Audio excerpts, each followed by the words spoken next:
Di nuovo insieme per questa lunga maratona dedicata all'emergenza che stiamo vivendo ormai da giorni, da settimane, emergenza sanitaria ma anche emergenza economica. A tal proposito ci sono nuove prese di posizione da parte del governo, ci sono nuovi provvedimenti anche in vista, soprattutto dopo le riunioni che si sono susseguite nella giornata di ieri fino a tarda notte tra le categorie, il governo, i sindacati, per chiedere la sospensione delle tasse, delle imposte, per chiedere l'attivazione di ammortizzatori sociali, cassa integrazione straordinaria ma anche cassa integrazione in deroga per tutti quei settori che abitualmente non usufruiscono degli ammortizzatori sociali tradizionali. Insomma, c'è in piedi, si sta mettendo in piedi un piano davvero straordinario, la cifra l'abbiamo ripetuta più volte, si parla di 25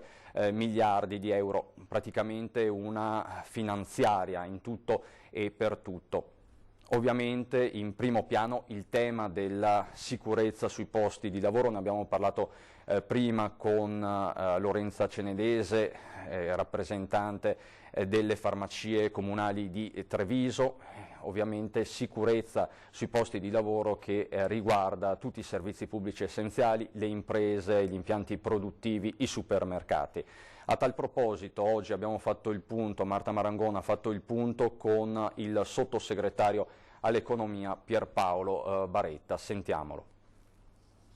È un accordo che vale per tutto il territorio nazionale e che prevede la possibilità di ridurre l'attività produttiva ai servizi essenziali e alla produzione essenziale, anche quindi di fermare eventualmente dei reparti produttivi se questi non fanno parte dell'elenco delle primarie essenzialità per il bene comune e la collettività, e l'utilizzo del massimo possibile eventualmente della cassa integrazione e quindi degli ammortizzatori, l'utilizzo generalizzato del lavoro a distanza, dello smart working che sta diffondendosi molto in questo momento, e ovviamente le attrezzature sanitarie necessarie per consentire ai lavoratori che sono comunque tenuti e obbligati a lavorare di avere le protezioni necessarie, compreso il rispetto delle regole igieniche che ci sono raccomandate a tutti. Queste tre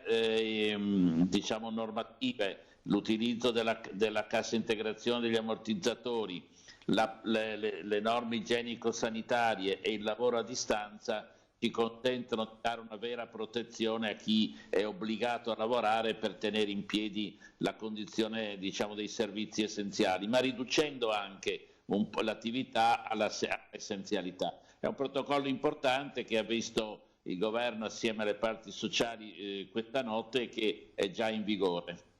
Ecco, di quali attività stiamo parlando, sottosegretario, al di là di quelle che ciascuno di noi ovviamente può comprendere, ovviamente il personale sanitario non è certo in discussione, ma forze dell'ordine, vigili del fuoco, eccetera, di quali altre attività stiamo parlando in questo elenco che è stato stilato?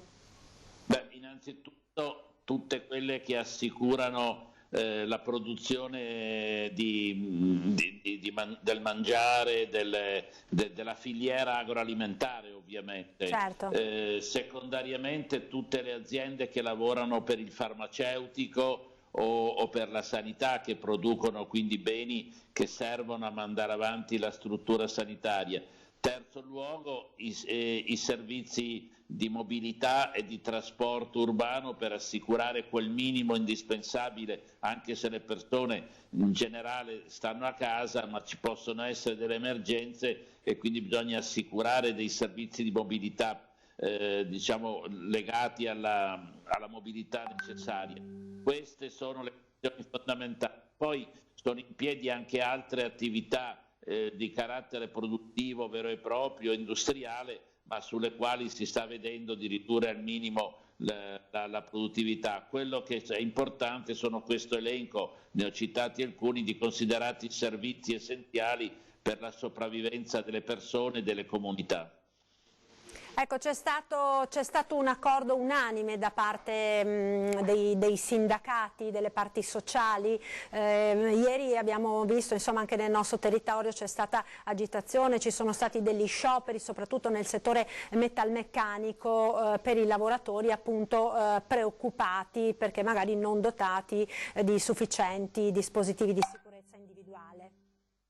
Sì, è un protocollo condiviso da tutti e questo è molto importante, che dà anche l'idea quindi della presa di coscienza. Sì, ieri ci sono state delle comprensibili reazioni da parte dei lavoratori che hanno diritto di lavorare in sicurezza. C'è stato lavoratori a Marghera, Fincantieri e non solo, ma penso anche ai lavoratori del Mose, penso ai lavoratori di altri cantieri, penso alle forze dell'ordine che lei citava, che ovviamente abbiamo bisogno che stiano a disposizione, o coloro che si occupano dei servizi alla persona, che quindi sono anche particolarmente esposti. Quindi è opportuno ed è stato bene farlo e va preso in seria considerazione da tutti.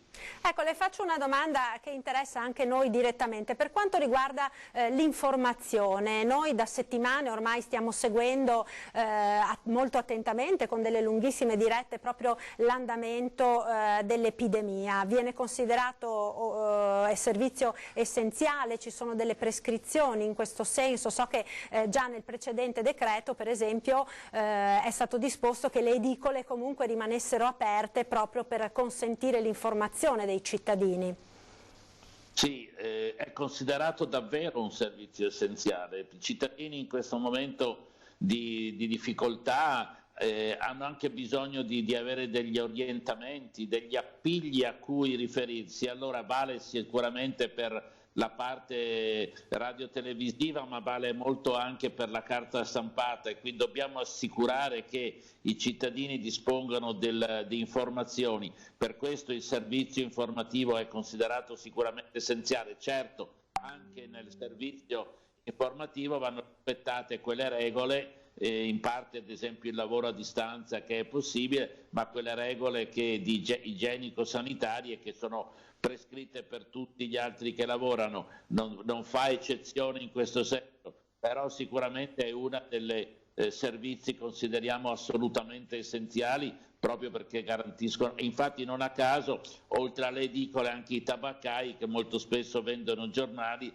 sono stati assimilati tra i negozi che possono essere aperti, perché costituiscono un'occasione per il singolo cittadino di poter avere questo rapporto diretto che gli dà un orientamento anche, diciamo, anche di sentirsi non isolato del tutto, anche se lo è fisicamente.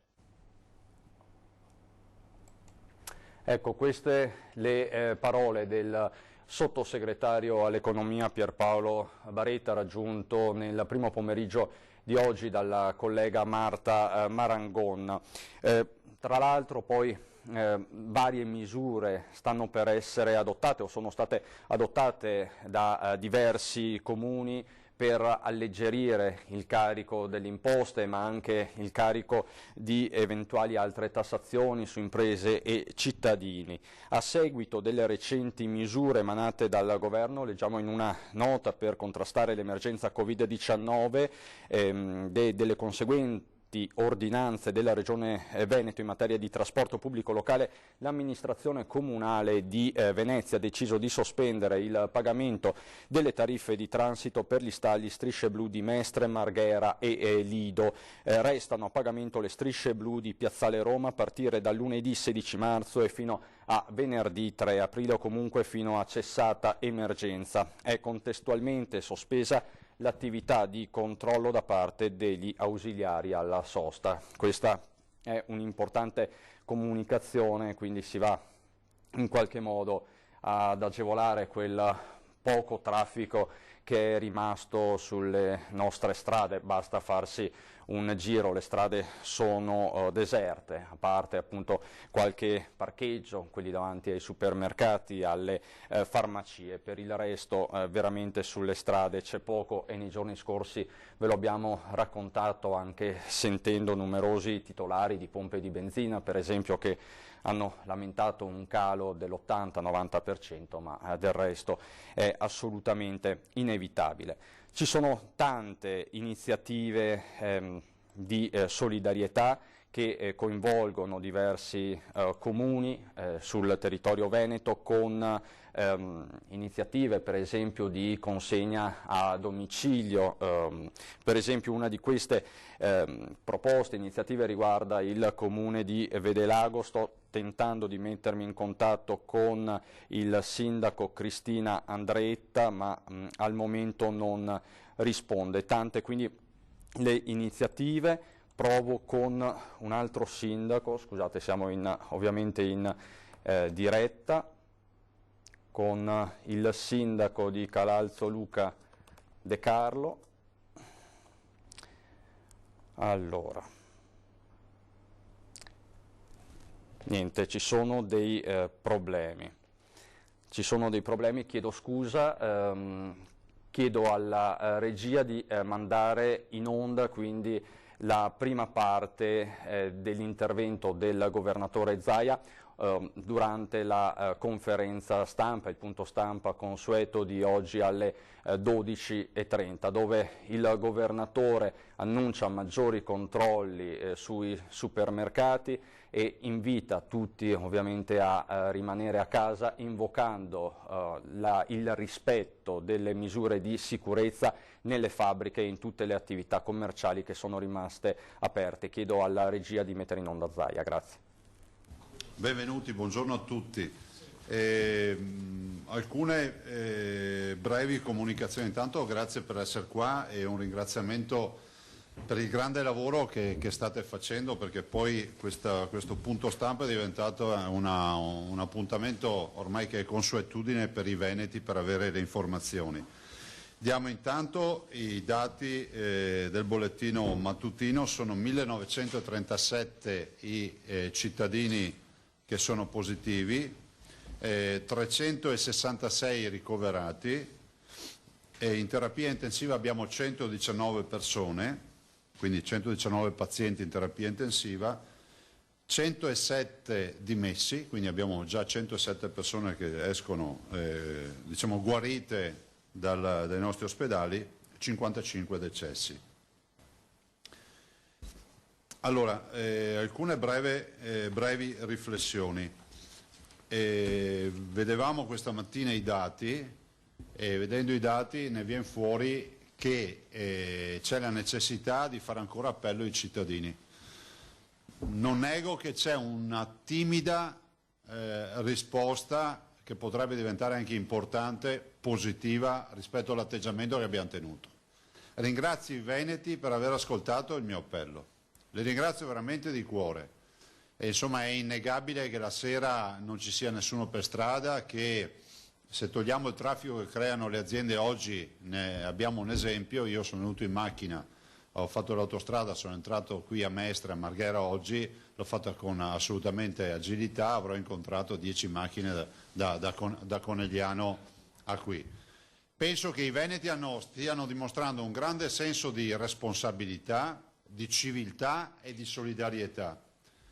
E io chiedo ai veneti di fare ancora questo sacrificio, di farlo ancora in maniera più severa, perché anche questa mattina in un incontro che abbiamo avuto... Che problema c'è? Scusate, anche questa mattina dall'incontro che abbiamo avuto... No, ma si sente. Anche questa mattina dall'incontro che abbiamo avuto con i massimi esperti, diciamo epidemiologi, coloro che studiano i virus, ne viene fuori che il tema della cura vera è quella dell'isolamento fiduciario. Siccome non sappiamo chi sono i portatori, fra virgolette, sani, cioè gli asintomatici che riescono a contagiare a loro volta 2,4 persone a testa, che a loro volta contageranno 2,4 persone a loro volta, capite che cresce la popolazione e cresce la diffusione del contagio. Per questo motivo dico, restate in casa, evitate di uscire se non ci sono validi motivi, che sono quelli lavorativi o dei problemi, diciamo, indifferibili. Evitiamo adesso il tempo per fortuna ci aiuterà, questo fine settimana non sarà bello, è brutto dire così, evitiamo tassativamente le passeggiate, l'appello che faccio ai veneti, stiamo andando verso il fine settimana, le passeggiate nel lungomare o altre robe del genere, perché comunque trasportate il virus e noi dobbiamo fare in modo che questo non accada. Quindi veramente un appello a tutti, siamo nel weekend, mi sento di dire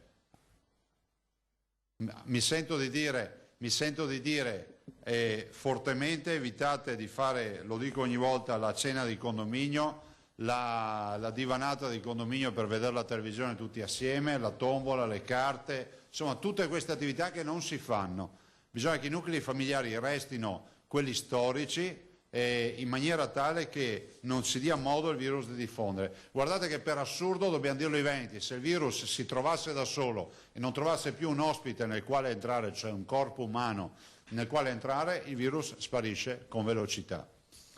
Allora vi chiedo questo impegno, io penso che verosimilmente nel giro di 2 o 3 giorni avremo già l'esito del lavoro che stiamo facendo i veneti e io guardate sono sicuro che se continuiamo così quella maledetta curva che abbiamo nell'algoritmo con le proiezioni, che sappiamo che si può solo modificare con l'aiuto di tutti i veneti, perché i veneti sono la vera cura contro il coronavirus, ecco la curva sono sicuro che inizierà a discostarsi da quella che è la proiezione. Discostarsi vuol dire lasciarci più tempo per curare i veneti ammalati, evitare di intasare gli ospedali e ovviamente far trovare un letto libero per tutti.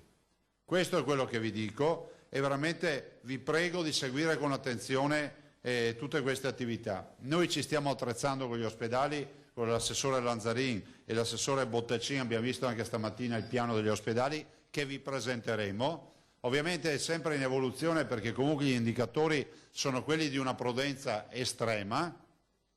Voglio ricordarvi che qualcuno ha visto che stiamo ripulendo e stiamo riattivando i vecchi ospedali.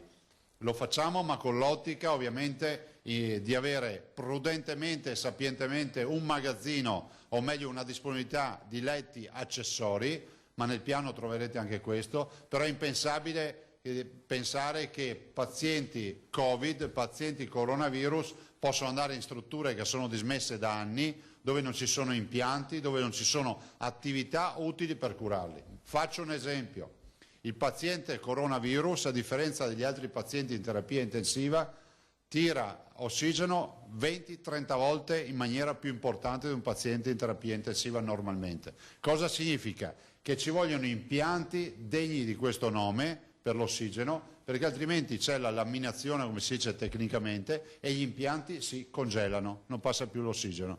Quindi voi capite che è impensabile utilizzare vecchie condutture di vecchi ospedali. Ovvio che teniamo... Ovviamente stiamo riattivando anche vecchie strutture perché potrebbero servirci per delle medicine, per altre attività che dobbiamo garantire come cura ai cittadini. Noi vogliamo fino in fondo non sospendere le cure.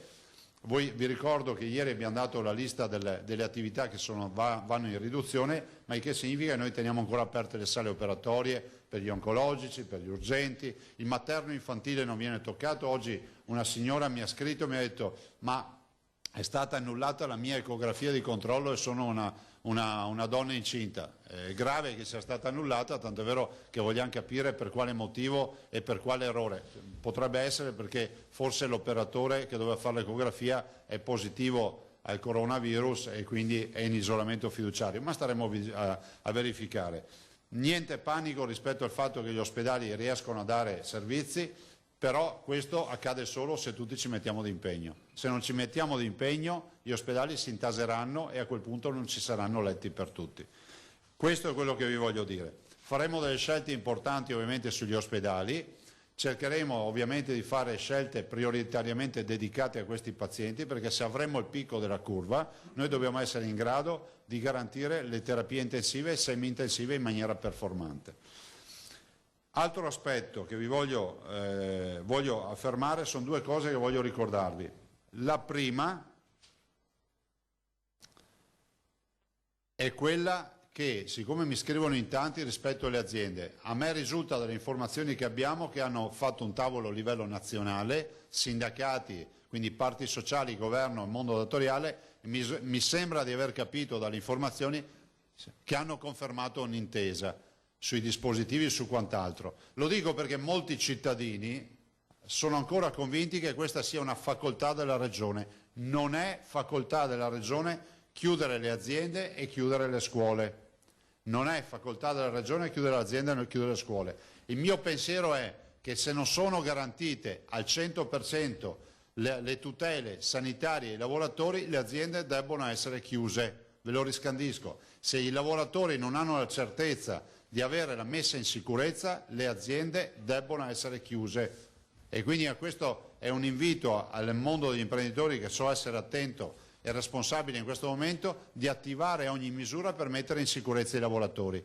Abbiamo poi nell'ambito delle imprese, lo dico a quelli che con molta facilità parlano senza ragionare, abbiamo nell'ambito delle imprese che non potranno chiudere mai, e sono quelle dell'agroalimentare, sono quelle del biomedicale, sono quelle dell'industria farmaceutica, che sono vitali per noi, e conseguentemente anche tutte quelle della logistica che assistono queste imprese. Ma la Regione del Veneto e le regioni italiane non hanno la possibilità di chiudere imprese.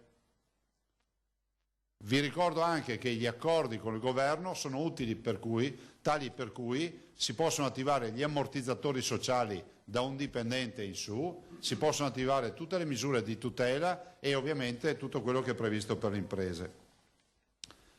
Altro aspetto che vi voglio dire rispetto alle attività, c'è l'assessore Lanzarini, intanto le do queste che sono le misure che dovevi dire, le nuove misure, diciamo le nuove regole per identificare. Nel frattempo io vi dico un'ultima roba, quindi dopo l'assessore magari vi darà lettura anche delle attività che hanno fatto, era rimasta in mezzo alle mie carte. I tamponi. Allora, guardate, noi non accettiamo lezioni da nessuno, perché siamo quelli che sono stati accusati per i tamponi. Io sono quello che ha voluto tamponare tutti i cittadini di Vo, oggi Vo è un case history. Vi dico che abbiamo fatto 29.000 tamponi a un'ora fa, adesso saranno già 30.000. Siamo la comunità che ha fatto più tamponi a livello mondiale. Vi diamo dopo una tabella nella quale il Veneto è primo. Poi il secondo paese, visto considerato che vedo in qualche articolo, in qualche riflessione giornalistica che tutti citano la Corea viene dopo di noi, Veneti, poi questi sono dati ufficiali, poi c'è l'Islanda, e l'Islanda si inserisce come terzo posto per ovvi motivi, perché è piccola e facile da tamponare velocemente, la Lombardia, poi la Cina e dopo la Norvegia. Poi vediamo anche questa tabella, il dottor Parmegiani ce l'ha, ve la distribuisce, e vedete che il numero di tamponi per milioni di abitanti, e il primo posto è il Veneto con 4.817 tamponi ogni milione di abitanti. Questo per dire che noi la politica dei tamponi, ve lo ripeto, la vogliamo portare avanti. Abbiamo un progetto che presenteremo la prossima settimana di ulteriore aggressività rispetto ai tamponi. Avviso già i cittadini che faremo anche dei tamponi on the road, cioè li faremo fuori dai supermercati, al personale dei supermercati e altri, perché più positivi identifichiamo e più ne isoliamo, meno diffusione del virus abbiamo. Per ora questo sistema ci ha premiati, continueremo così.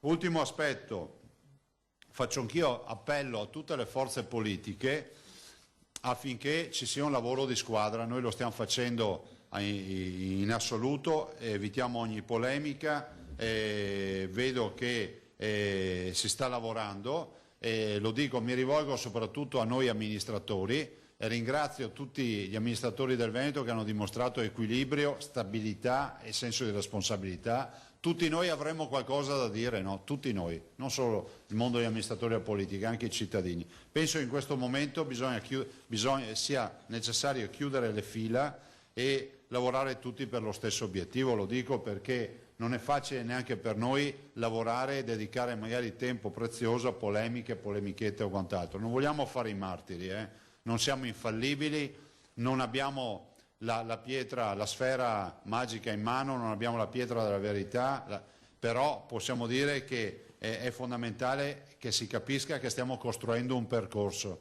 Quando abbiamo iniziato questa vicenda, questa avventura triste, non esistevano linee guida. Vi faccio solo un esempio e scrivete queste robe, che se qualcuno oggi venisse da noi a chiederci noi abbiamo in arrivo il coronavirus, che indicazioni mi dai? Guardate, io direi come indicazione attrezzati con le terapie intensive, l'avete capito tutti, no? Noi siamo arrivati a inizio emergenza, durante l'emergenza e tutto, e nessuno ce l'ha detto, ma abbiamo dovuto renderci conto strada facendo di questo, come la partita dell'ossigeno che fa gelare i tubi piuttosto che altre attività. Per cui qualcuno dice che è stata importante l'esperienza della Cina, ho l'impressione che per qualcuno sia stata importante per andare in televisione e basta, visto e considerato che a noi grandi indicazioni poi non ce ne sono arrivate, anzi qualcun altro fa il bilancio delle dichiarazioni del governatore piuttosto di qualche altro collega e dice diceva che era simile influenzale, poi hanno detto no panico, poi ecco, tutte queste cose le abbiamo sempre dette in base a quello che ci veniva detto dalla comunità scientifica.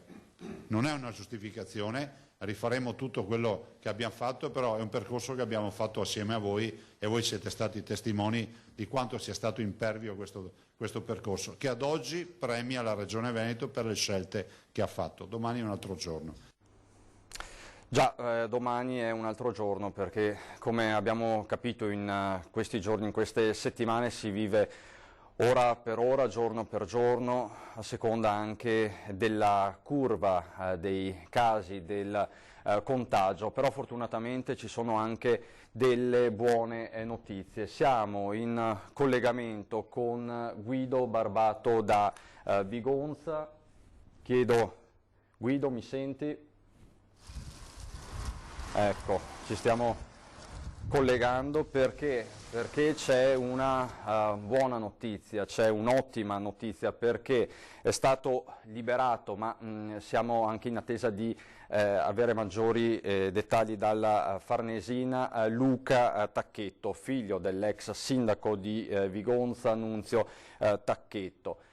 Liberato o in fuga resta da capire con la compagna, la fidanzata canadese Edith Blaze. Erano stati rapiti due giovani in Burkina Faso nel dicembre del 2018, sono stati liberati in Mali, però per l'appunto la notizia è di poco fa e siamo in attesa di capirne ufficialmente di più. Vedo che il collega Barbato non è ancora pronto, ma si sente, ecco, lo sento, lo vedo, lo vediamo, niente, ok, comunque vediamo il municipio di Vigonza, ecco, ci collegheremo con Barbato il prima possibile.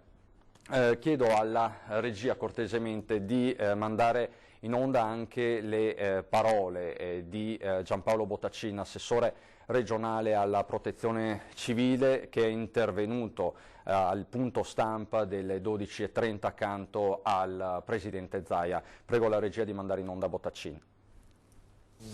Velocemente, noi garantiamo il supporto in modo particolare logistico e a tutto quello che serve per la sanità e per le amministrazioni comunali. In questo momento abbiamo 187 squadre, quindi centinaia di volontari che sono sparsi sul territorio, che stanno operando su diversi fronti, dall'informazione alla popolazione, al trasporto di materiale sanitario, ma non solo. Abbiamo montato già 88 tende presso le principali strutture ospedaliere, ne abbiamo altre oltre 55 mi pare, ma ne abbiamo recuperate anche altre 40 che sono in viaggio, stanno arrivando a Padova grazie appunto con i mezzi dei volontari della protezione civile. Garantiamo anche supporto alla sanità nelle operazioni di pre-triage fuori dagli ospedali e supporto agli aeroporti attraverso la Croce Rossa in modo particolare, ma anche altre associazioni di volontariato, e garantiamo supporto anche come diceva il Presidente, nei sopralluoghi di verifica di eventuali aperture di ospedali nel piano che sarà presentato penso nei prossimi giorni.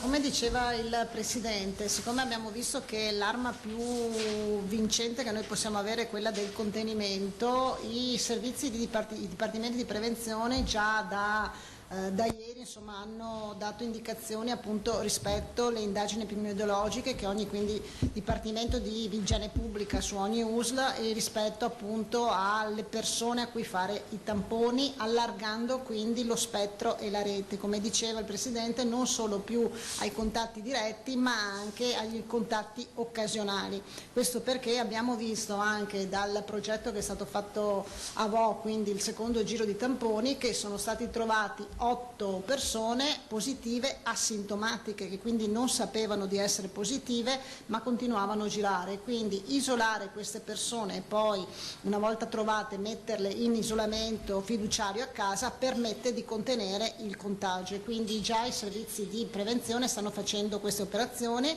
cercando di allargare quindi i cerchi, quindi per cerchi diciamo anche concentrici rispetto appunto al contatto iniziale, quindi non solo i contatti diretti ma anche i contatti occasionali. Come diceva il Presidente, poi stiamo ragionando anche su categorie specifiche di persone e quindi quelle che possono essere più esposte, più a contatto con la popolazione, sempre nell'ottica di contenere e di creare questa cortina di protezione rispetto alla diffusione del virus.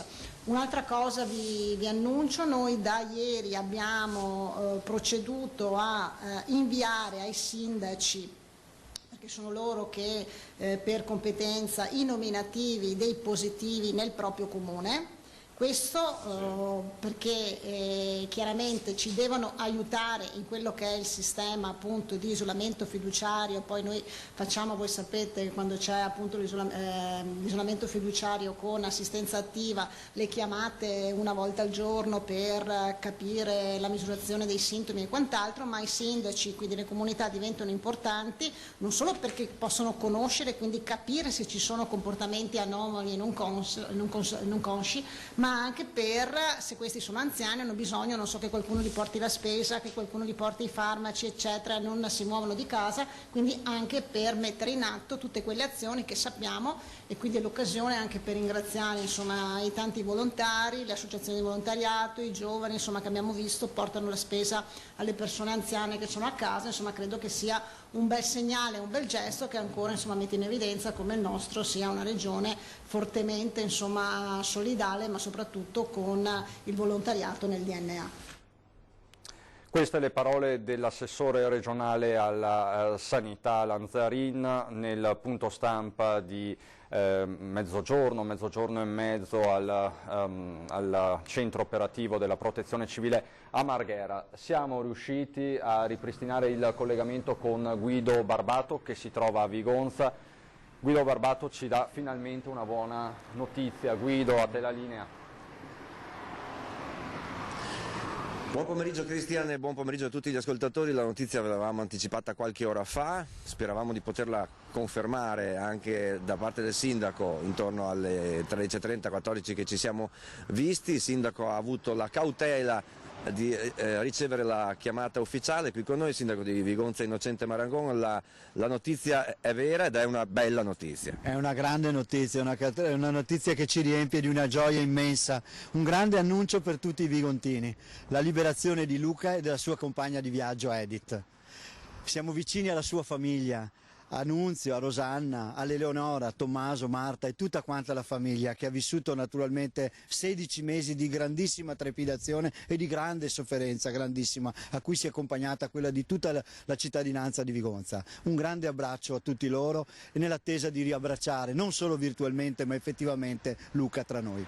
Ecco, ricordiamo Luca Tacchetto, 28 anni, architetto, si trovava in Burkina Faso dal dicembre del 17 e da allora, dalla fine del mese di dicembre, hanno cominciato a scarseggiare le sue notizie. Aveva raggiunto il posto del 18, aveva raggiunto il Burkina Faso in auto con la fidanzata canadese Edith Blais per realizzare un progetto, se non ricordo male, di un centro sociale o un centro di assistenza sanitaria per persone in difficoltà, e poi è cominciata l'angoscia. Senta, che cosa è successo oggi intorno alle 15:30 qui a Vigonza? Alle 15:30 tutte le campane delle 7 frazioni hanno suonato a festa. in un grande momento di gioia, di festeggiamento virtuale naturalmente attraverso le campane, che spero si siano uniti tutti quanti i cittadini di Vigonza all'interno delle proprie case, perché come sappiamo in questo momento non è possibile trovarci esternamente. Lo faremo e ci sarà tempo di farlo per tempo debito.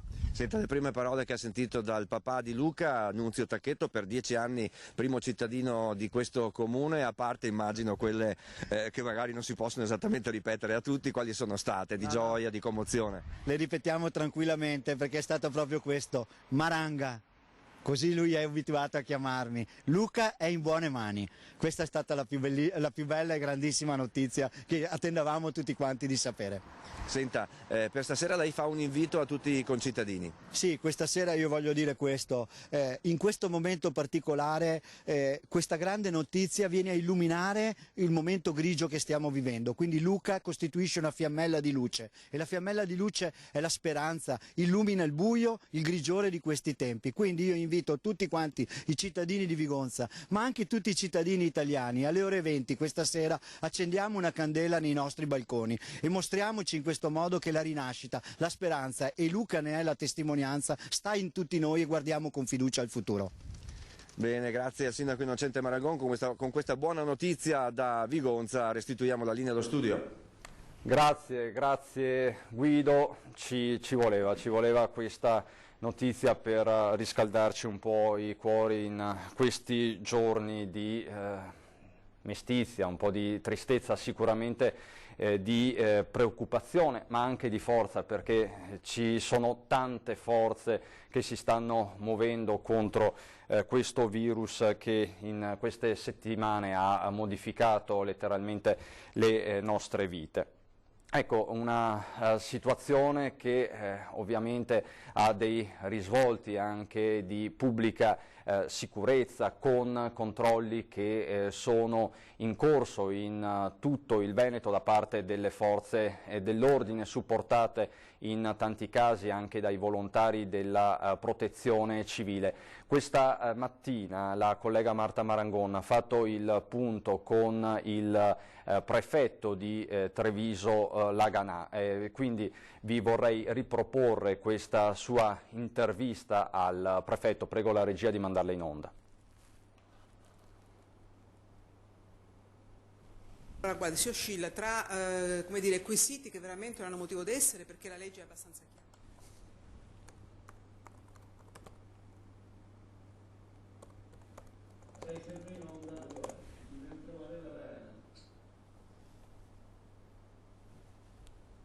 Adesso il prefetto di Treviso ai microfoni di Marta Marangon questa mattina ha fatto il punto sui controlli in corso nella Marca.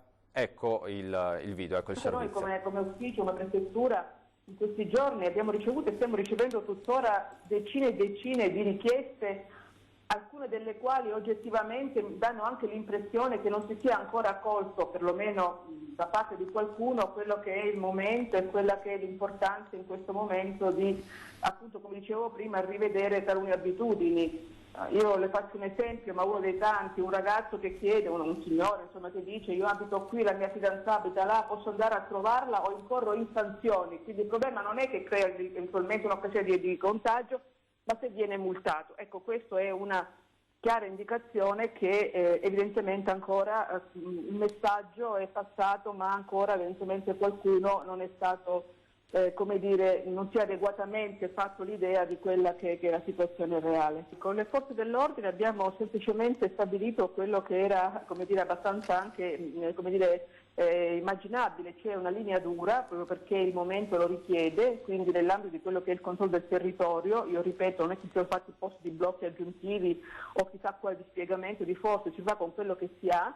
Nell'ambito del controllo del territorio ovviamente si ha un'attenzione particolare per questo aspetto, per questo tipo di comportamenti. Devo dire che la percezione che ho per i miei pochi giri che faccio, che poi sono casa a prefettura, ho visto una città praticamente deserta, quindi la mia sensazione è che effettivamente la gente si sia, come dire, adeguata a questa situazione, che abbia, come dire, spontaneamente come è giusto che sia, adottato questi comportamenti, al di là, diciamo, di quelli che possono essere poi l'azione repressiva da parte delle forze dell'ordine. Certamente ci sono alcune cose riducibili, anche io ieri stesso, il pomeriggio per esempio, notavo 3 ragazzi che passeggiavano in Piazza dei Signori abbastanza affiancati, e quindi poi appunto siamo anche intervenuti ovviamente, ma ecco, ancora c'è forse una fascia di popolazione, forse anche i ragazzi, che qualcuno che forse ancora non ha compreso fino in fondo come non sia più tanto una scelta, ma sia più una precisa esigenza, ma anche come senso civico e anche come autotutela, oltre che per tutelare gli altri. Io credo che l'appello sia un appello che faccio a me stesso, o comunque una sensazione che io ho sia come cittadino ma come anche rappresentante delle istituzioni. Bisogna essere vigili e fiduciosi. Vigili nella misura in cui dobbiamo con noi stessi, e ovviamente ciascuno poi nell'ambito delle proprie responsabilità, perché queste indicazioni, queste prescrizioni vengono osservate, e fiduciosi perché da questa vicenda ne verremo fuori. Mi auguro che da questa esperienza ne trarremo qualche buon insegnamento e forse anche un senso di comunità che si può ritrovare, anche se naturalmente per qualche giorno non ci siamo incontrati a fare la vasca, la passeggiata o la gita nel parco. Queste le parole del prefetto di Treviso Laganà, che ovviamente ribadisce la linea delle istituzioni, quella di rimanere il più possibile a casa. Lo ha detto, lo ha ripetuto 1000 volte anche il Presidente Zaia che questa sera alle 19:30 sarà ospite in questo studio, che farà il punto della situazione. È un appuntamento ormai fisso per i telespettatori di Antenna 3 per avere le notizie vere in tempo reale da fonti istituzionali. Ecco, a proposito di fonti istituzionali e di quello che sta succedendo non solo in Veneto, questa mattina vi abbiamo documentato quello che sta succedendo al confine con la Slovenia, scenari davvero inediti, per certi versi inquietanti, che ci riportano indietro nel tempo. Siamo in grado di ricollegarci nuovamente con il collega Marco Stabile dal confine Fernetti proprio a Trieste, per vedere com'è la situazione. Ci sono lunghissime file di tir che stanno aspettando appunto di travalicare il confine, di portarsi verso l'est Europa. Ci sono scene davvero preoccupanti. Facciamo il punto con Stabile da Trieste. Marco, a te la linea. Le persone hanno passato la notte lì dentro, li vedete fuori dai pullman, una situazione veramente incredibile. Siamo con Vassili, che è rappresentante di queste persone, è diventato rappresentante perché parla italiano molto bene, lo ringrazio subito per essere qui con noi a spiegarci quello che succede. A mezzanotte, 2 giorni fa, ci hanno detto che praticamente 2 ore prima è stato bloccato tutto e siamo rimasti incastrati. E da lì abbiamo passato una bellissima notte nell'autobus, tutti con le maschere, con una fatica di respirare. Da lì abbiamo iniziato a chiamare tutti i nostri ambasciati, austriaci, sloveni, italiani. A un certo punto però la Slovenia ha detto addirittura: vi diamo un ultimatum e vi sgomberiamo, che è stata la cosa più pesante in questa situazione. Sono famiglie, guardatele, cioè sono persone, ci sono 2 bambini, persone che si sono messe a piangere anche. Certo, siamo tutti lavoratori. Io per esempio ho finito la stagione, dovevo tornare a casa, poi per queste urgenze ho dovuto farlo prima, come tanti altri, o per altri motivi. Comunque è il nostro diritto di tornare a casa. Voi siete lavoratori di che comparto? Di vari comparti? Vari comparti, ce ne stanno. Per esempio? Io sono un cuoco. Cuoco? Sì, d'estate lavoro a Venezia, all'Excelsior, al Lido, e d'inverno ho fatto la stagione invernale a Selva di Val Gardena. Vabbè. E quindi sì, ci hanno dato l'ultimatum, ci hanno detto avete 2 ore per andare via da qui, se no dopo arriveranno le forze, perché le ho detto ma se no cosa ci fate? Ci hanno detto che verranno le forze e vi sposteranno con le forze. Poi che succede? È arrivata la polizia italiana, hanno bloccato queste 2 entrate in modo che gli autobus non potevano più uscire e così ci hanno creato questo vacuum.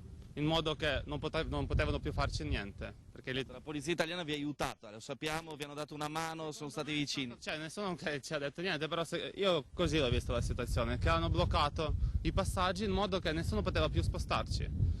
Alla fine, dopo, mi hanno chiamato dal nostro governo, rappresentato dal presidente, ci hanno detto che ci daranno dell'aereo, che ci porteranno via.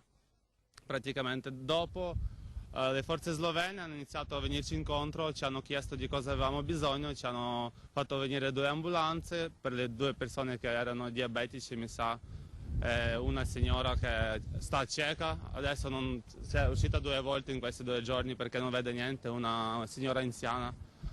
Vabbè, ci hanno dato del cibo, dell'acqua, la ringrazio comunque per il supporto che ci hanno dato, che alla fine non ci hanno fatto niente. E ora siamo qui, ci devono spostare nella zona di Trieste, in un albergo, per questa notte. Era una fatica, da quello che ho sentito, a trovare un posto, e capisco, per 100 persone.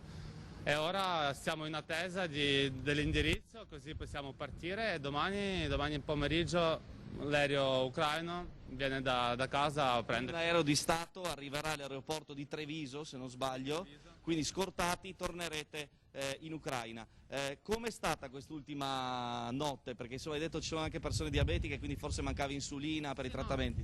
L'insulina c'era, però alcune medicine ci sono state date dalla parte di Slovenia, quindi non c'era niente panico, cercavo di tenere la gente più tranquilla possibile. Comunque i nostri rappresentanti mi chiamavano spesso, ci chiedevano come state e via, quindi non ci hanno lasciato, come dicevano prima, una via d'uscita. Ecco quindi le testimonianze dal confine, scenari, come dicevamo, davvero inediti che vi stiamo documentando, che dimostrano anche il grado di paura dei nostri vicini europei nei nostri confronti, nei confronti dell'Italia in questa situazione di emergenza. Situazione di emergenza che però sta creando delle iniziative davvero sorprendenti per certi versi, e che sta in qualche modo vedendo protagonisti i camici bianchi, gli operatori sanitari. Una piccola idea, ma dal grande impatto emozionale, è quella in corso a cui sta dando vita e voce il personale sanitario dell'ULSS 2 Marca Trevigiana. L'idea, quella dell'unità operativa complessa delle professioni sanitarie diretta da Alberto Coppe, è stata quella di dotare il reparto di malattie infettive e il reparto di unità didattica infermieristica estensiva di 3 telefonini aziendali per poter effettuare delle videochiamate con l'aiuto degli operatori sanitari, con genitori, figli, nipoti impossibilitati nelle visite in ospedale. In questo momento ogni gesto può aiutare una persona ricoverata dal punto di vista emotivo e umano, ha sottolineato Alberto Coppe. Le prime videochiamate sono state un'esplosione di gioia per tutti, generando anche tra noi un'autentica commozione che ci unisce per dare tutto il possibile ai nostri pazienti. Questo quindi la fotografia che ci arriva dal Cafoncello, che ricordiamo è stato uno dei primi cluster a livello regionale, il reparto di geriatria, che è stato chiuso per diversi giorni. I pazienti sono stati tutti trasferiti, chi nelle loro abitazioni, chi invece nell'ospedale di comunità di Vedelago, operazione con annessa sanificazione che è stata conclusa nelle scorse ore, come ci ha confermato anche il direttore generale Benazzi. Rimaniamo nel Trevigiano, andiamo a Crocetta del Montello, dove delle educatrici sottopongono un problema, quello degli asili nido privati, perché c'è la scuola pubblica ma c'è anche la scuola privata, che in questo momento, soprattutto la scuola per la prima infanzia, sta attraversando un periodo non facile. Vediamo questo contributo da Crocetta del Montello. Ciao, sono Mariangela e lavoro presso la casa di Alice, è un asilo privato. Chiedo aiuto alle autorità, alle istituzioni, agli enti preposti, perché siamo in ginocchio. Noi vogliamo molto bene i bambini, siamo una realtà molto importante per il territorio, le famiglie ci affidano i loro bambini con fiducia e vorremmo continuare a fare il nostro lavoro con passione. Grazie. Ciao, sono Sara e sono un'educatrice dell'Agrinido, la casa di Alice. Faccio questo lavoro ormai da 4 anni, ma la nostra realtà ormai sta facendo fatica a rimanere a galla. Per questo vi chiediamo, a nome di tutte le strutture private, di non lasciarci da soli. Ciao, sono Tamara, lavoro presso Agrinido Casa di Alice da ormai ben 10 anni. Chiediamo tutte insieme un aiuto alle istituzioni, a chiunque possa aiutarci, comune, regione, Italia, perché siamo veramente presi agli sgoccioli, siamo in ginocchio e vogliamo al più presto tornare a lavorare, non tanto per noi stessi quanto per questi bambini che amiamo, è una vita che riconosciamo, e anche per questi genitori che hanno veramente bisogno di un asilo, insomma, e quindi chiediamo aiuto al più presto. Grazie.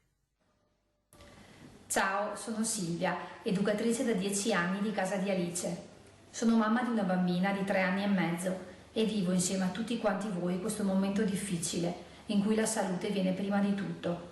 Chiedo di fare fronte comune per tutelare e aiutare queste piccole, grandi realtà che quotidianamente sostengono tante famiglie. Grazie. Ciao, sono Daniela, lavoro a Casa di Alice da 5 anni e vi sto chiedendo il vostro sostegno e aiuto per questo momento difficile e per permettere ai nostri bambini di tornare in questa bellissima struttura privata a giocare all'aperto e ovviamente a dare il nostro sostegno alle famiglie. Vi ringrazio. Ciao, sono Nadia e lavoro all'Agrinido, la Casa di Alice. Per favore aiutateci ad chiudere queste strutture private che sono importantissime in primis per i bambini, ma anche i genitori che affidano i propri figli in mani competenti e in ambienti sicuri e protettivi. Ricordo inoltre che andiamo incontro alle esigenze lavorative dei genitori, tenendo aperto 12 mesi l'anno, 13 ore al giorno. Per favore, non mettete in ginocchio noi e loro. Grazie. Ciao, io sono Roberta, la responsabile della struttura dell'Agrinido, la Casa di Alice. A conclusione un po' di quello che hanno detto le nostre ragazze, non posso che aggiungere una forte richiesta da parte del Comune che aiuti noi a sostenere i contributi e le rette dei genitori. Sappiamo benissimo che l'amministrazione comunale lo può fare e puntiamo a sensibilizzare proprio l'aiuto da parte dell'amministrazione.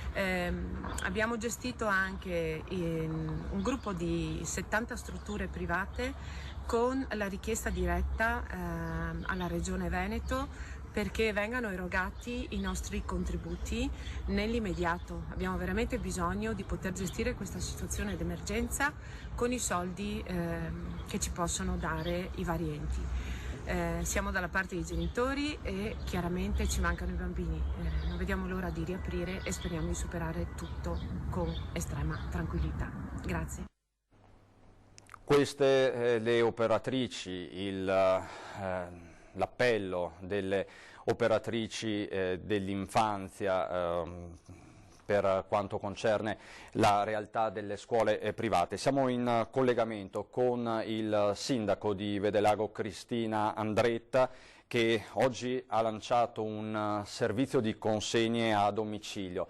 Nel territorio veneto si stanno moltiplicando queste attività, queste iniziative di solidarietà. Sindaco Andretta, buongiorno, mi sente? Sì, buongiorno. Ecco, buongiorno. Ci vuole illustrare qual è la vostra iniziativa a sostegno delle fasce più deboli della popolazione, di chi non può muoversi non solo per il divieto ma anche perché ha problemi oggettivi di mobilità? Allora, il servizio è attivo per i reali casi di necessità.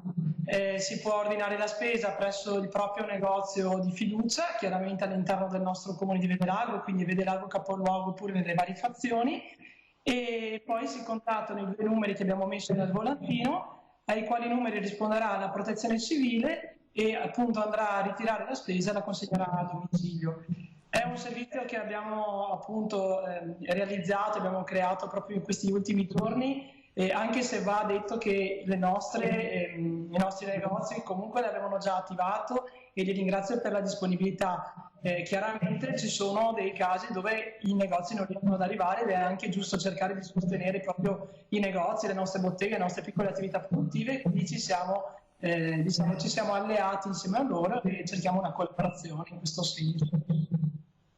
Ecco, chi vi sta aiutando concretamente? Quindi ci sono i volontari, gli alpini, chi è che si occupa concretamente di questo servizio? È il nostro gruppo di protezione civile, quindi c'è chiaramente il coordinatore e poi devo dire che abbiamo raccolto tramite Facebook una serie di adesioni da parte di volontari, di gente che è a casa appunto dal lavoro, che si coordinerà comunque con la protezione civile. Ecco, ci sono già delle richieste, ci sono già persone che si stanno facendo avanti, che chiedono questo tipo di servizi? Allora, l'inizio è stato attivato nella mattinata di oggi e sono arrivati già in questo momento più o meno dalle 2 alle 3 telefonate di casi di reale necessità. Quindi in questo caso, in questo senso, adesso ci si sta attivando e poi il servizio sarà anche migliorato nei prossimi giorni. Però quantomeno quei casi di necessità che l'avevano chiesto hanno trovato da oggi una risposta. Ecco Sindaco, più in generale come sta rispondendo la popolazione di Vedelago? Vede preoccupazione, vede paura, c'è rispetto nei confronti delle nuove ordinanze, dei nuovi decreti? Com'è la situazione? Guardi, se lei gira per il comune di Vedelago in questi giorni, io poco fa sono appunto rientrata in municipio, non c'è veramente nessuno per strada e quindi stanno rispondendo molto bene, la cittadinanza è una cittadinanza che collabora. Stamattina ci sono state 4 bancarelle del mercato all'aperto, che sono le 4 bancarelle di alimentari, quindi quelle consentite da parte del decreto ministeriale, e ho visto la gente tutta rispettosa, una alla volta si avvicinava al banco, con la maggior parte della gente tra l'altro era anche provvista di mascherina. La preoccupazione quella è tanta, la preoccupazione è un po' generalizzata da parte di tutti. Vedo che negli ultimi giorni l'appello del nostro governatore Luca Zaia abbia davvero dato il grande messaggio e sia stato questo recepito da parte della gente.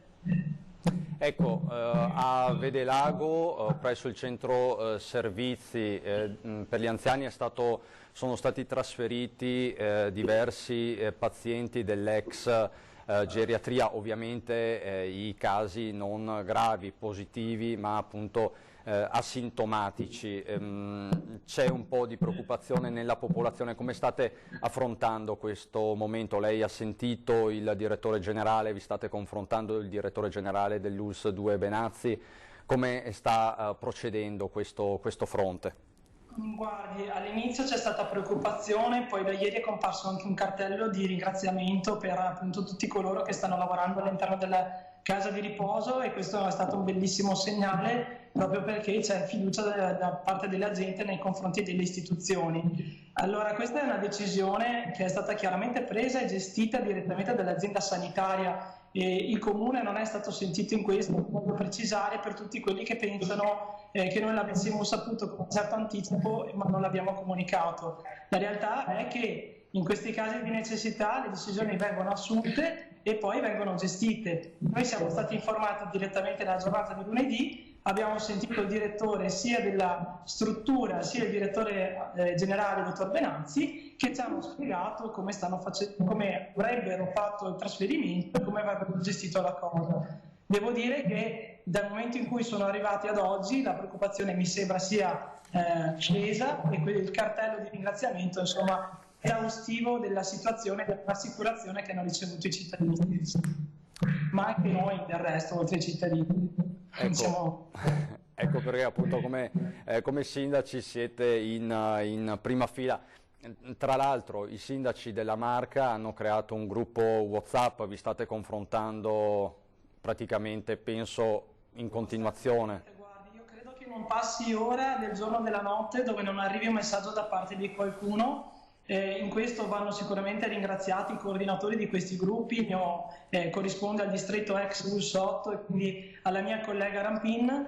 Si parte il mattino con il buongiorno, siamo pronti per questa nuova giornata, e si finisce praticamente un'ora prima del risveglio, perché stiamo notando che i decreti arrivano appunto a tarda serata, le domande durante la notte comunque continuano. Poi va detto che chiaramente avendo una reperibilità H24 non è che uno dorme proprio sereno in questa situazione, però insomma lo spirito di squadra ci aiuterà e supereremo anche questo tutti insieme. Ecco, da sindaco, come sta affrontando questo numero consistente di direttive, ordinanze, decreti? È una gestione corretta dell'emergenza? Glielo chiedo senza polemiche, ma si potrebbe fare diversamente. Come, non so, si è fatta un'idea? Allora, guardi, io non ho mai letto così tante carte in vita mia come quelle delle ultime settimane, questa è la verità. Si poteva fare meglio, guardi, posso dire, non mi permetterei di giudicare in questo momento, perché è davvero difficile, credo che sia una situazione mai provata prima da parte di nessuno, quindi avrei fatto diverso e magari anche nel miglior modo, non mi permetto di dirlo oggi. Magari facciamo le considerazioni quando tutto è finito in maniera tranquilla. Oggi cerchiamo di gestire il gestibile e certo noi sindaci dobbiamo recepire queste direttive e darne informazioni. Stiamo facendo la nostra parte e credo che ognuno in questa grande partita e questa grande sfida debba fare la propria parte, insomma, senza sostituirsi a nessuno e neanche senza avere le pretese di avere una soluzione in tasca che dobbiamo attendere invece da chi ha una responsabilità maggiore di noi. Ecco, quindi bisogna vivere giorno per giorno, si naviga tutti insieme a vista, sostanzialmente questo. Sì, le dirò che bene o male è uno spirito quotidiano, uno spirito della necessità e forse oggi ci si aggiunge alla necessità, all'urgenza, cosa che magari prima non avevamo vissuto. Però insomma, credo che qui l'apporto e la rete tra persone faccia davvero la differenza. Quando non ti senti solo ad affrontare a ogni momento, lo affronti con uno spirito differente. Questo è vero, non è retorica e non sono frasi fatte, bisogna provarle. Credo che noi colleghi sindaci stiamo vivendo tutti la stessa sensazione e poi ha detto che insieme ai sindaci non dimentichiamoci che ci sono le giunte, i consiglieri, la tua grande squadra, tutti che ti aiutano a diffondere le comunicazioni, perché oggi è vero che viaggia tutto nei social, ma ci sono i giornali e il passaparola è ancora al primo posto di ogni classifica. Sindaco, grazie mille, grazie e buon lavoro. Grazie a voi e complimenti perché la vostra informazione è davvero importante per tutti noi e anche per i nostri cittadini. Buon lavoro ancora e arrivederci a tutti. Grazie, grazie mille, grazie, buon lavoro. Ecco, questo il fronte trevigiano, sindaci coalizzati, fronte comune, una chat comune su WhatsApp che ovviamente, vi lascio immaginare, continua a evolvere minuto dopo minuto. Spostiamoci sul fronte bellunese perché anche a Belluno si sta registrando un aumento dei casi. Siamo in collegamento con Tiziana Bolognani. Tiziana, mi senti? Sì, Cristian, buonasera. Buonasera. Com'è la situazione a Belluno? Possiamo fare un punto partendo magari dai dati? Sì, certo. Innanzitutto i dati sono quelli che sono stati diffusi questa mattina da Azienda Zero e riportano un aumento inesorabile purtroppo anche in provincia di Belluno. 78 sono i casi positivi e ad oggi sono 12 in più rispetto a ieri, aumentano anche i ricoveri, fortunatamente non in area critica, sono 13 all'ospedale di Belluno, 2 in più rispetto a ieri e sono 5 all'ospedale di Feltre. Ricordiamoci che c'è stato anche il decesso di una donna di 91 anni nei giorni scorsi.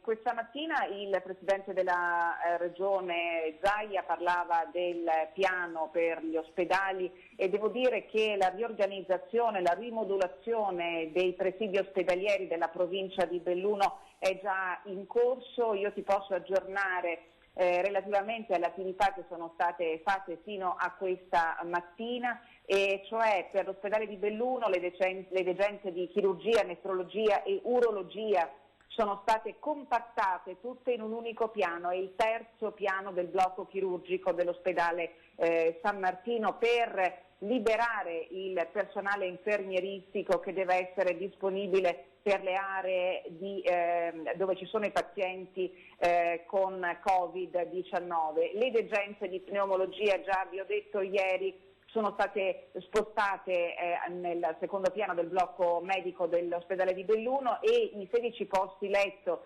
lasciati liberi in pneumologia sono stati messi a disposizione per eventuali pazienti Covid. Oggi è in allestimento un punto medico avanzato sul fronte sud dell'ospedale, che è quello che si affaccia in Viale Europa, e temporaneamente sono state centralizzate su Feltre le urgenze differibili del reparto di otorinolaringoiatria.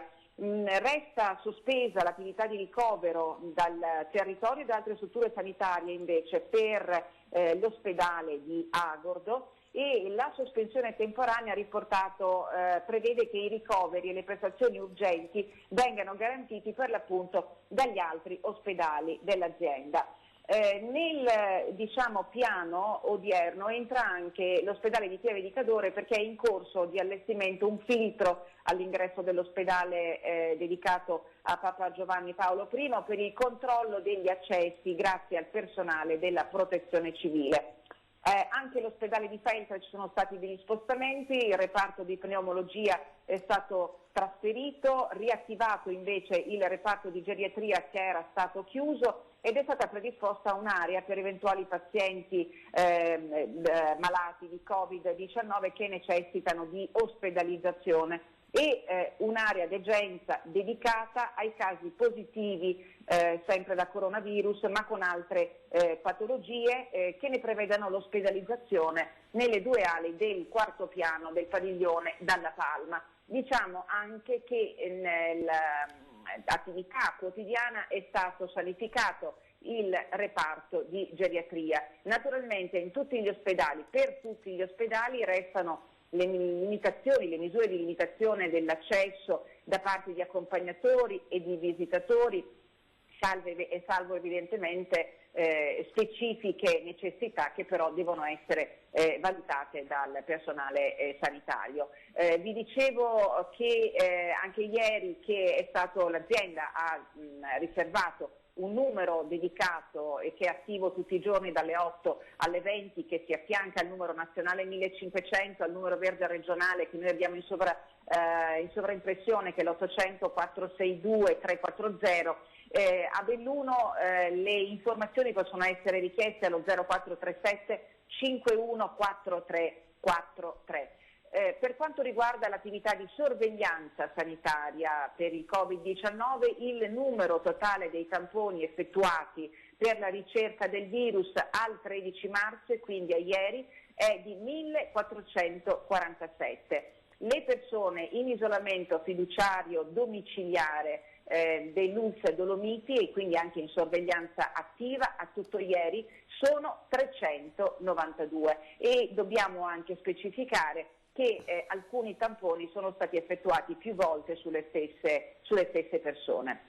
Questo per quanto riguarda l'aspetto, diciamo così, sanitario, ma come naturalmente avete detto e come anche i nostri telespettatori sanno, da ieri c'è un'ordinanza della Regione del Veneto che ha riorganizzato il servizio di trasporto pubblico urbano ed extraurbano in tutta la Regione. Ho preparato un servizio per questa sera con il Presidente della provincia Padrin che annuncia quelle che sono state le decisioni prese dall'amministrazione provinciale d'intesa con la Dolomiti Bus, sia per quanto riguarda i servizi urbani a Belluno, ma anche a Pieve di Cadore, ad Auronzo e a Feltre. Ma diciamo già che per esempio da domani, che è giornata festiva, saranno soppressi i servizi festivi dell'urbano e dell'extraurbano di Belluno. Ci sono poi evidentemente le categorie protette, che sono i lavoratori in questo momento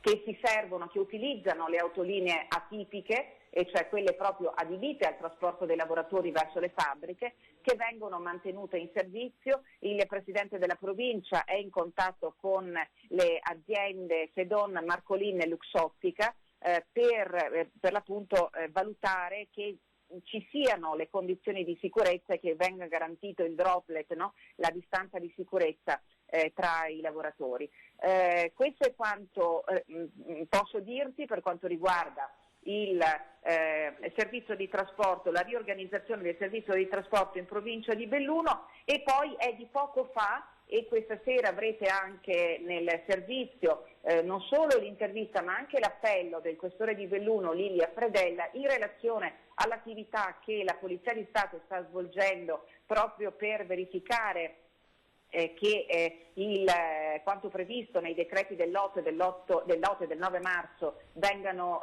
rispettati, per cui sono stati fatti moltissimi controlli, numerosissimi controlli, più di 1000 persone controllate, ci sono già state le prime denunce per violazione dei decreti, sono 17, e ci sono state anche già 2 denunce per false attestazioni, quindi evidentemente sono state trovate delle autocertificazioni non rispondenti alla realtà. I controlli della polizia hanno riguardato più di 2700 esercizi commerciali e sono state accertate violazioni a carico dei titolari in 6 casi. L'appello del questore di Belluno che questa sera sentirete è rivolto a tutti i cittadini che devono prestare attenzione ai malviventi che stanno approfittando di questo momento di emergenza, e lo abbiamo già ripetuto sin dall'inizio della nostra attività di servizio pubblico nei confronti dei nostri telespettatori. Ci sono tantissime persone evidentemente che non hanno altro a cui pensare in questi giorni che raggirare e truffare le persone che oggettivamente sono le più deboli, non solo gli anziani, ma adesso oggettivamente questa cosa si sta un po' estendendo a macchia d'olio, anche perché dal porta a porta di questi presunti addetti dell'unità locale sociosanitaria, cioè delle aziende sanitarie, degli ospedali, che si presentano a casa per dire di essere inviati a fare i tamponi per la scoperta del virus, ci sono anche truffe che stanno arrivando via mail, certo, direttamente alle utenze, agli indirizzi di tutti i cittadini, e proprio la Polizia Postale bellunese ha scoperto una di queste truffe messa in atto da una sedicente esperta dell'Organizzazione Mondiale della Sanità. Ecco, l'appello è di non aprire proprio queste mail e di cestinarle immediatamente, perché nel momento in cui vengono aperte immediatamente si attiva una procedura che ruba tutti i dati presenti nei nostri computer. Perfetto. Cristian. Grazie Tiziana, grazie davvero per questo aggiornamento e per averci dato delle anticipazioni per quanto concerne poi le notizie che darai questa sera. Vi abbraccio. Grazie mille, buon lavoro. Eccoci, quindi attenzione, massima attenzione nei confronti delle truffe e dei furbetti dell'ultima ora che per esempio in provincia di Belluno si erano visti in azione con la tempesta Vaia. C'è sempre chi ne approfitta. Adesso per noi c'è la pubblicità, passo il testimone alla collega Anna De Roberto. La maratona di Antena 3 prosegue. A dopo.